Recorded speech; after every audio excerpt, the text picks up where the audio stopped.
히브리서 10장 36절로 39절입니다.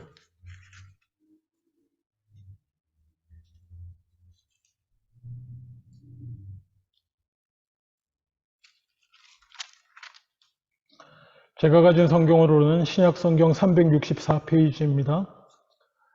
제가 봉독합니다. 히브리서 10장 36절로 39절. 너희에게 인내가 필요함은 너희가 하나님의 뜻을 행한 후에 약속하신 것을 받기 위함이라. 잠시 잠깐 후면 오실 이가 오시리니 지체하지 아니하시리라. 나의 의인은 믿음으로 말미암아 살리라. 또한 뒤로 물러가면 내 마음이 그를 기뻐하지 아니하리라 하셨느니라. 우리는 뒤로 물러가 멸망할 자가 아니요 오직 영혼을 구원함에 이르는 믿음을 가진 자니라. 아멘. 아멘. 예. 다음 주에 감사절로 지키며 또 저희는 절기마다 세례식을 진행합니다. 늘 기도하기는 모든 절기마다 세례받는 자, 유아세례 혹은 입교 이렇게 하나님이 행할 수 있도록 은혜를 베풀어 주시기를 원하지만 그래도 참 때마다 올해는 이 감사절에 유아세례와 그리고 또 입교의식을 진행할 수 있는 은혜를 주심에 이렇게 감사를 드립니다. 이런 세례받고 세례식이나 유아세례하는 부모님에게나 입교하는 이제 16세 되는 우리 자녀들에게 제가 늘 물어보는 것은 무엇일 것 같습니까? 믿음이 있느냐입니다. 내 믿음이 있는가? 그리고 이게 참 어려운 것이 언제가 말씀드리지만 교회의 문턱은 낮아야 됩니다. 교회는 모두에게 활짝 열려 있고 누구나 예배를 방해하려는 목적 외에 다 그것만 빼고는 누구나 오는 것 하나님 앞에 나올 수 있고 예배하고 말씀 듣고 교제하러 나올 수 있는 곳이어야 됩니다. 그래서 교회의 문턱은 정말 낮고 낮아야 됩니다. 그런데 단 한 번 처음으로 교회가 문턱을 높여야 할 때가 있습니다. 그때가 언제일 것 같습니까? 예, 세례를 베풀 때입니다. 그리고 입교 예식을 행할 때입니다. 중요합니다. 세례 예식은 왜 행합니까? 유아세례 다 포함해서 입교도 포함해서요. 이 질문은 마치 결혼식을 왜 합니까? 라고 하는 질문에 대한 답변과도 같습니다. 한국 법으로도 아마 결혼식은 안 해도 법적으로 신고하고 결혼 관계가 될 수 있습니다. 그렇지 않습니까? 그리고 구원도 말입니다. 세례를 받는다고 세례식을 한다고 예식을 진행한다고 구원받는 거 아닙니다. 예수를 믿음으로 구원을 받습니다. 그럼에도 불구하고 세례 예식은 왜 합니까? 한번 생각해 보십시오. 결혼식을 하는 이유와 아주 비슷합니다. 그건 나중에 얘기하고요. 목사로서 고민거리가 그겁니다. 믿음을 어떻게 확인합니까? 믿음을. 예. 믿음은 눈에 보이는 것이 아닙니다. 그래서 히브리서 11장에 믿음은 보이는 것이 아니고 바라는 것들이 실상이고 보이지 않는 것들이 증거라고 했는데 보이지 않는 믿음을 어떻게 확인할 수가 있겠습니까? 세례 줄 때마다 그리고 세례를 받겠다고 아니면 본인 스스로든지 떠밀려서든지 어쨌든 나온 분들과 목사로서 목회자로서 책임을 가지고 상담할 때마다 그것이 큰 고민거리 중에 하나입니다. 저의 고민을 여러분에게도 넘겨드리겠습니다. 여러분은 믿음이 있으십니까? 여러분의 믿음은 무엇입니까? 제가 세례식을 앞두고 만났다고 생각하고 목사가 당신의 믿음은 무엇입니까? 당신의 믿음이 어디에 있습니까? 당신은 왜 스스로를 믿는다고 생각하십니까? 라고 물으면 뭐라고 대답하겠습니까? 자, 그러면 일단 내게 믿음이 있는가 없는가를 알려면 믿음이 무엇인지부터 고민해 볼 필요가 있는 줄로 믿습니다. 오늘 히브리서는 전체적으로 믿음에 관한 성경이기도 합니다만 그 중에서 오늘 읽은 본문은 구체적으로 굳이 분석을 하자면 믿음에 어떤 구성 요소가 있는지를 보여줍니다. 자, 오늘 본문 첫 구절 들어가 볼까요? 히브리서 10장 36절에 믿음을 가진 자에게 요구되는 것은 너희에게 인내가 필요한데, 믿음을 가진 자에게는 인내가 필요한데 너희가 하나님의 뜻을 행한 후에 약속하신 것을 받기 위함이다. 믿음을 가지고 살아간다는 것은 이런 의미가 있다는 겁니다. 믿음을 지켜낸다는 것은 이런 의미가 있는 것입니다. 36절 한 절에서 믿음이라고 하는 것이 어떤 요소를 가지고 있는지 우리가 살펴볼 수 있습니다. 첫 번째 뭐냐 하면 인내가 필요하다라고 말합니다. 믿는다고 말을 하고 믿음으로 살려고 하는 데는 뭐가 필요해요? 인내가 필요하다. 믿음에는 우리의 의지가 필요합니다. 그냥 사라지는 게 아니고 믿음은 그냥 어떻게 되는 부분도 아니고 물론 은혜의 측면도 있지만 우리의 의지가 필요해요. 인내하고 견디며 믿음을 지키고 유지해 나가는 의지가 필요하고 또 뭐가 필요합니까? 본문에 보면 믿음이라는 것은 하나님의 뜻을 이해하고 행하는 것이기 때문에 하나님의 뜻이라고 하는 것을 깨달아 알기 위해서 지식이 필요합니다. 지식이 필요할 뿐만 아니라 믿음이라고 하는 것은 하나님의 뜻을 어떻게 해요? 행하는 것이다. 성경에 나와 있잖아요. 하나님의 뜻을 행하며 사는 것이 믿음이고 그리고 그렇게 행하며 가는 중에 무엇을 바라봅니까? 마지막에 하나님이 우리에게 약속하신 것을 바라보며 그것을 받기 위해서 나아가는 것이 믿음인 것입니다. 그래서 벌써 이 구절에만 해도 믿음에는 우리의 의지가 필요하고 또 믿음에는 하나님의 말씀에 관한 지식도 필요하고 행함도 필요하고 그리고 약속하신 것을 바라는 소망도 필요한 거예요.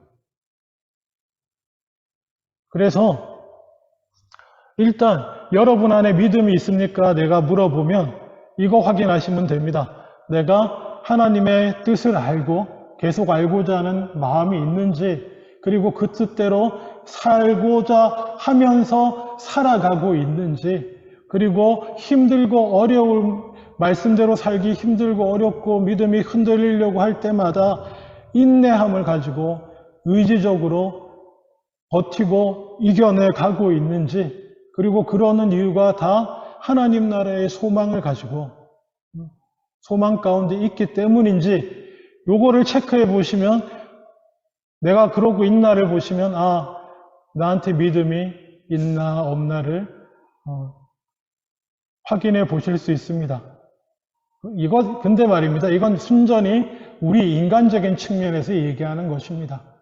믿음에는 물론 우리가 헤아릴 수 없는 하나님의 은혜라고 하는 측면이 또 있습니다.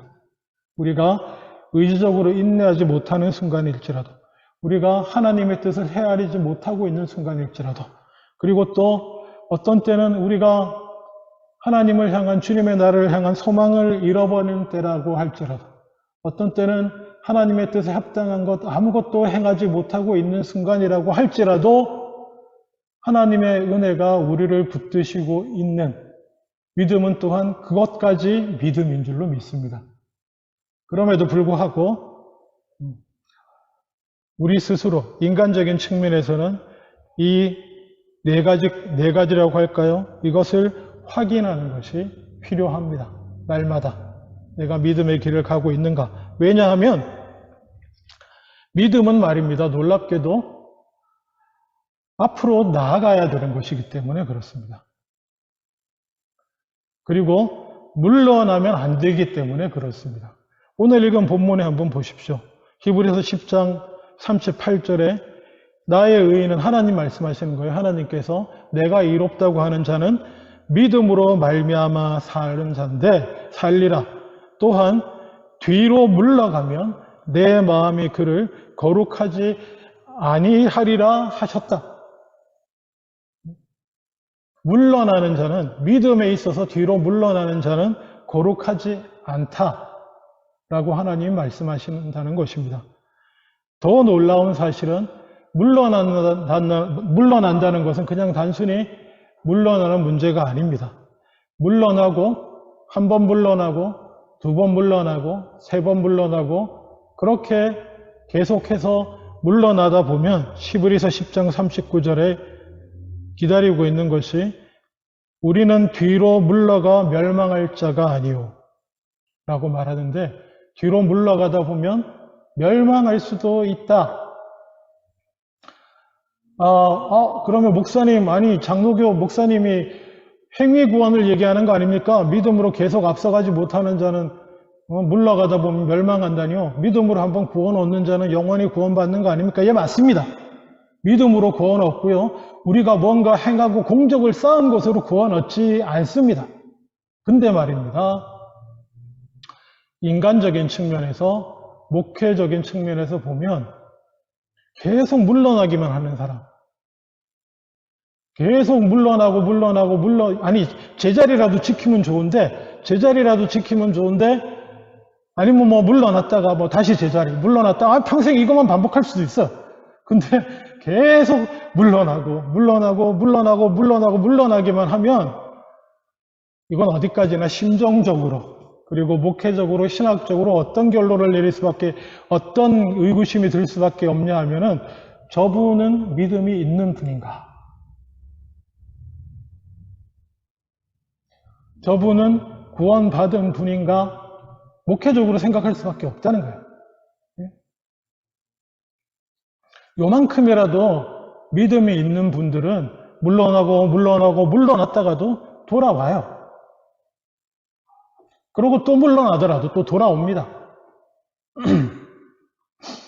그렇기 때문에 뒤로 물러가는 것이 계속되면 믿음이 없는 사람일 수 있고요. 그러면 멸망받을 수도 있습니다. 어디까지나. 제가 이건 그렇습니다라고 던지는 게 아니에요. 그냥 인간적으로, 목회적으로 그러한 걱정을 할 수밖에 없는 상황이 된다. 모르죠. 그 안에 하나님의 은혜로 딱 붙들고 있는 뭐가 있는지 아무도 모르는 일이지만, 그냥 인간적인 한계 안에서 우리가 돌아보고 살펴볼 때는 그렇게 걱정할 수밖에 없는 부분이 되고, 그렇다는 것입니다. 그리고 계속 앞으로 나아가야 하는 이유는 뭐냐면 10장 39절에 우리는 뒤로 물러가 멸망할 자가 아니고 오직 영혼을 구원함에 이르는 믿음을 가진 자라는 것입니다. 믿음은 어디로 나아가는 것입니다. 성경에서 말하는 믿음은 계속해서 어디로 나아가서 앞으로 나아가서 마침내 구원에 이르게 되는, 도착하게 되는 것이 믿음이라는 것입니다. 그건 아까 36절에 설명한 대로입니다. 하나님의 뜻을 행하면서 나아가는 것입니다. 행하면서, 인내하면서 소망을 품고 나아가는 것이죠. 그렇게 나아가다가 물러나기도 하고 지치기도 하고 낙심하기도 하고 다 하겠지만, 나아가고 하다가 마침내 구원에 이르는 것이 믿음이라는 것입니다. 오해하지 마셔야 될 것은 믿음이라고 하는 것이 무슨 보험 증서 하나 사놓은 것, 이런 거라고 생각하는 분이 많다는 것입니다. 예나 지금이나.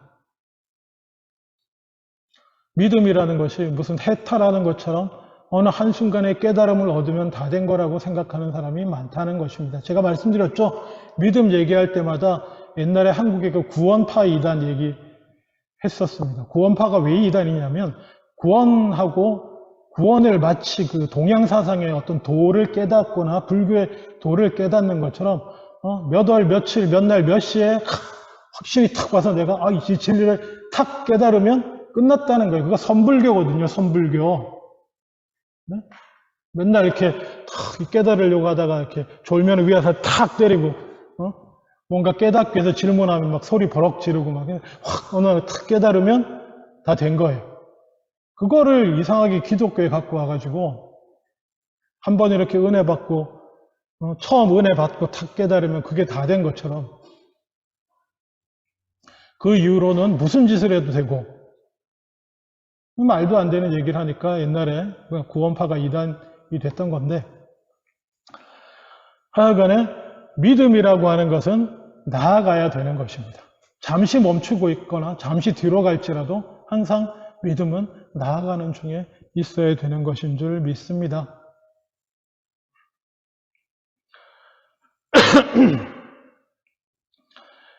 그리고 또 가장 중요한 것은 우리의 이 믿음은 사실은 이게 성경의 표현이기 때문에 그렇습니다만은 지금 당장은 눈에 보이지 않는 것을 붙드는 것이 또한 믿음입니다. 히브리서 11장 1절에 믿음은 바라는 것들의 실상이요 보이지 않는 것들의 증거다. 이 실상이라는 한글 번역이 항상 우리를 좀 헷갈리게 해주는데요. 실상이라는 번역보다는 바탕 내지는 근거라고 하는 번역이 좋습니다. 다른 한글 번역본들에는 이렇게 바탕이나 이런 걸로 번역해 놓은 것이 있는데요. 실상 그러면 조금 우리가 잘 익숙하지 않은 단어잖아요. 믿음은 바라는 것들의 근거가 되는 것입니다. 우리가 소망하는 것들, 이 이루어질 것들, 하나님 말씀을 통해서 읽고 지식으로도 얻었지만은 지금 당장 눈앞에 이루어지지 않는 그런 것들을 우리는 믿음으로 붙들 수 있는 믿음이 그 소망에 대한 근거가 된다는 것이고 또 이 믿음이 증거가 보이지 않는 것들의 증거가 된다는 것입니다. 그리고 따라서 이 믿음은 소망이라고 하는 것과 아주 밀접한 관계가 있기 때문에 믿음이 있느냐라고 하는 것은 하나님에 대한 소망이 있느냐 하고도 똑같은 질문입니다. 동전의 양면과 같아요. 그래서 로마서 8장 24절에 심지어 이렇게 말합니다. 성경은 우리가 소망으로 구원을 얻었으며 보이는 소망이 아니니 보는 것을 누가 바라리요? 이렇게 말합니다. 그러니까 믿음과 소망은 동전의 양면과 같고요. 믿음으로 구원 얻는다라고 말하는 것도 진리지만은 소망으로 구원 얻는다. 하나님의 약속에 대한 소망으로 구원 얻는다 하는 것도 맞는 얘기라는 것입니다. 왜?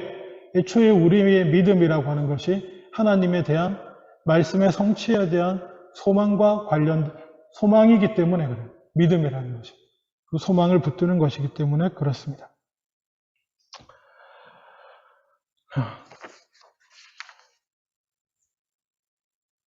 말씀을 맺기를 원합니다.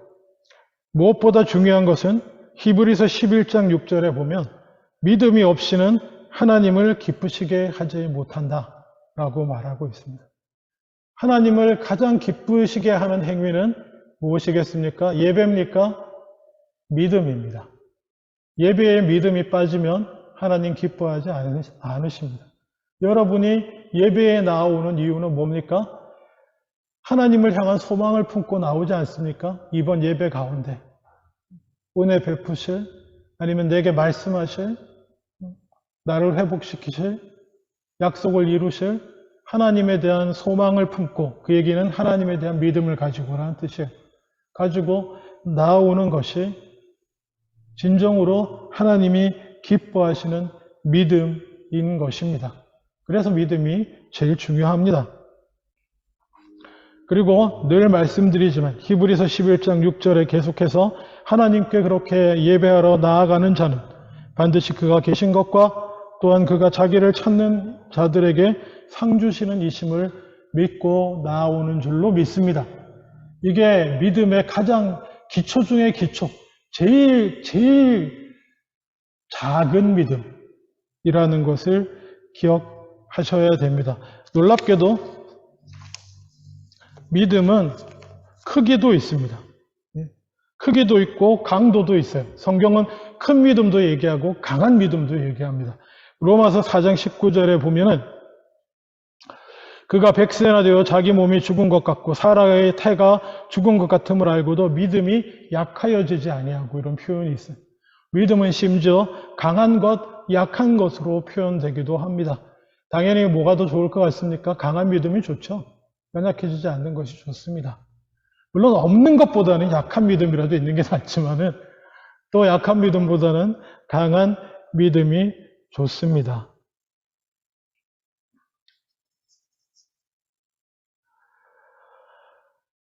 예. 다음 주에 우리가 세례는 없지만 유아 세례와 입교 예식을 진행하게 됩니다. 믿음에는 행하는 측면이 있습니다. 우리가 잘 알다시피 야고보서 말씀에 보면 행함이 없는 믿음이 죽은 믿음이라고 성경은 말씀하고 있습니다. 제가 읽어드리면 야고보서 2장 17절 이와 같이 행함이 없는 믿음은 그 자체가 죽은 것이라. 그리고 아까 제가 말씀드린 여러분의 믿음을 보이십시오라고 할 때 여러분 어떻게 보여주겠습니까? 세례받기 위해서, 입교하기 위해서, 아니면 아기를 믿음 안에 키우기 위해서 유아 세례로 드리면서, 그것은 바로 야고보서 2장 18절 말씀과 같습니다. 어떤 사람은 말하기를 너는 믿음이 있고 나는 행함이 있으니 행함이 없는 내 믿음을 내게 보이라. 나는 행함으로 내 믿음을 내게 보이리라. 제가 어떻게 알겠습니까? 목사하고 기도 많이 하고 이렇게 영적으로 이렇게 좀 민감해져 있을 때는 감이 오기도 하고 이렇게 합니다만, 엄밀한 의미로 이 사람이 누군가 믿음이 있냐 없냐를 우리가 알 수 있는 것은 뭐겠습니까? 그가 행함이 있나 없나 밖에 없습니다. 믿음이 있는 자인가? 그러면 제일 처음 히브리서 오늘 10장 36절 첫 줄에 보인 것처럼 인내를 가지고 하나님의 말씀을 지켜나가기 위해서 소망을 품고 뭔가 하고 있는 것이 있는가? 그것밖에 없어요. 믿음이 있냐 없냐는. 찬양을 세게 한다든지 찬양하다가 눈물을 흘린다든지 그것도 약간 찬양하는 것 자체가 행함이긴 합니다. 사실 예배 드리는 것 자체가 믿음의 행함이에요. 믿음의 행함이고 찬양하는 것도 행함이고 기도하는 것도 행함입니다. 예, 맞습니다. 그런 것들밖에 우리의 믿음을 보여주는 것이 없습니다. 이 자리에 나와서 예배 드리시는 여러분들은 적어도 예배 안 드리면 누군가 나를 혼내고 누군가 나를 괴롭게 하기 때문에 여기에 나온 것이 아닌 이상 여러분은 믿음으로 예배 드리고 있는 것인 줄로 믿습니다. 마지막 누가 뭐래든지 마지막 순간에 내 의지로, 내 작은 소망, 내 작은 믿음으로 결단하고 이곳에 나온 분들은 내 안에 믿음이 있다라고 말씀하셔도 좋습니다. 세례받으러 나오시는 분은 그런 의미에서 저는 기본적으로 자원하여 세례받으러 나오신 분들에 대해서는 저는 그냥 믿음이 있는 분으로 봤습니다. 입교자도 마찬가지고. 유아 세례를 받기 위해 자녀를 드리러 온 부모님들도 마찬가지고요. 왜냐? 그것이 이미 믿음의 행동이기 때문입니다.